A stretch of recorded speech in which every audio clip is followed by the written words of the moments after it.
Saudara dan saudari terkasih, Injil kita pada hari ini diambil dari Injil Markus bab 6 ayat 14 sampai 29. Pada waktu itu Raja Herodes mendengar tentang Yesus, sebab namanya memang sudah terkenal, dan orang mengatakan, Yohanes Pembaptis sudah bangkit dari antara orang mati.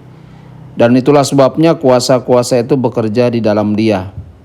Yang lain mengatakan dia itu Elia. Yang lain lagi mengatakan dia itu seorang nabi sama seperti nabi-nabi yang dahulu. Waktu Herodes mendengar hal itu, ia berkata, bukan, dia itu Yohanes yang sudah kupenggal kepalanya dan kini bangkit lagi. Memang Herodeslah yang menyuruh orang menangkap Yohanes dan membelenggunya di penjara berhubung dengan peristiwa Herodias, istri Filipus saudaranya, karena Herodes telah mengambilnya sebagai istri. Karena Yohanes pernah menegur Herodes, tidak halal engkau mengambil istri saudaramu. Karena kata-kata itu Herodias menaruh dendam pada Yohanes dan bermaksud membunuh dia, tetapi tidak dapat.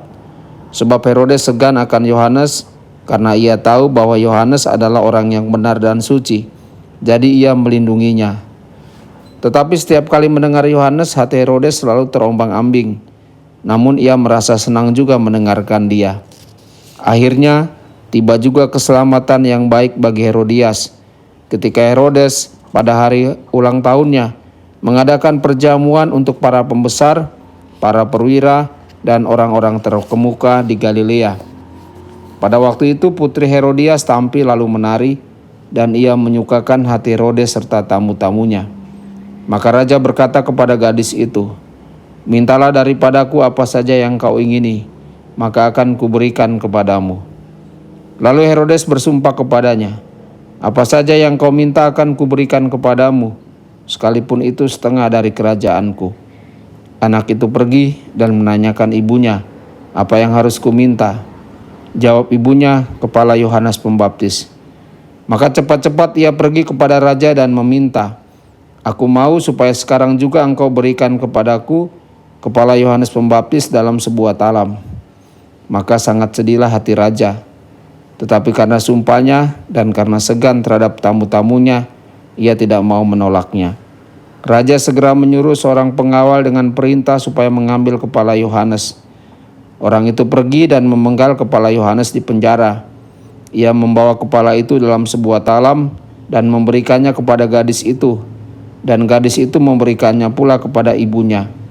Ketika murid-murid Yohanes mendengar hal itu, mereka datang dan mengambil mayatnya, lalu membaringkannya dalam kubur.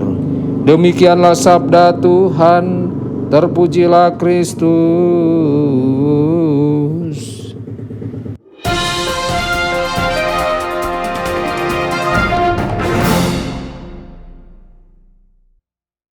Saudara dan saudari terkasih dimanapun Anda berada, jumpa lagi dengan saya Romo Tedens dalam saluran Warta Kabar Sukacita. Semoga Anda semua dimanapun berada senantiasa dalam keadaan sehat dan berbahagia. Dapatkah Anda membayangkan hati Yesus setelah mendengar kematian Yohanes Pembaptis?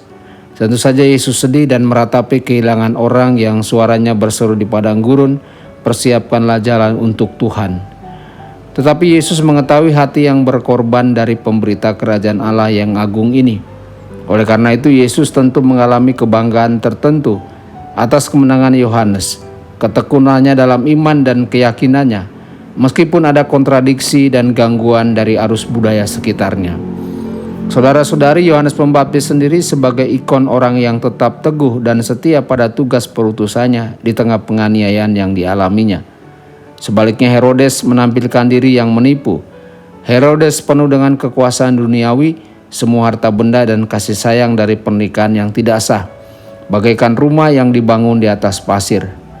Pada akhirnya apa yang ada dalam diri Herodes memudar dan tidak ada yang tersisa. Yohanes adalah orang yang benar, rendah hati, dan rela berkorban. Adalah seperti rumah yang dibangun di atas batu yang kokoh. Hidupnya dibangun di atas firman Tuhan. Meskipun dia dipenggal, dia berjaya dalam misi yang dipercayakan kepadanya. Saudara-saudari, fondasi apa yang kita bangun melalui tindakan kita dan sistem nilai pilihan kita? Yesus ingin membentuk hati kita menjadi hati seorang murid.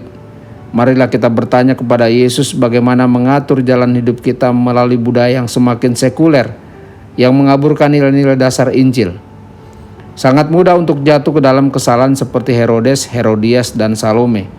Membenarkan tindakan yang bertentangan dengan hukum moral, hukum kodrat, atau ajaran gereja karena ditutupi oleh definisi cinta yang ditafsirkan ulang, mengabaikan hati nurani, mengalah pada rasa hormat manusia, atau norma masyarakat yang berubah alih-alih berdiri di atas prinsip abadi. Yesus ingin membentuk hati kita menjadi hati yang rela mempertaruhkan reputasi dan hidup kita demi kebenaran Injil. Saudara-saudari, semoga hati kita lemah lembut dan rendah hati seperti Tuhan Yesus sendiri. Tuhan Yesus memberkati dan menyertai Anda semua. Sabda Allah adalah kebenaran. Sabda Allah adalah kehidupan. Mari kita mencintainya, mari kita menghayatinya, ya Tuhan.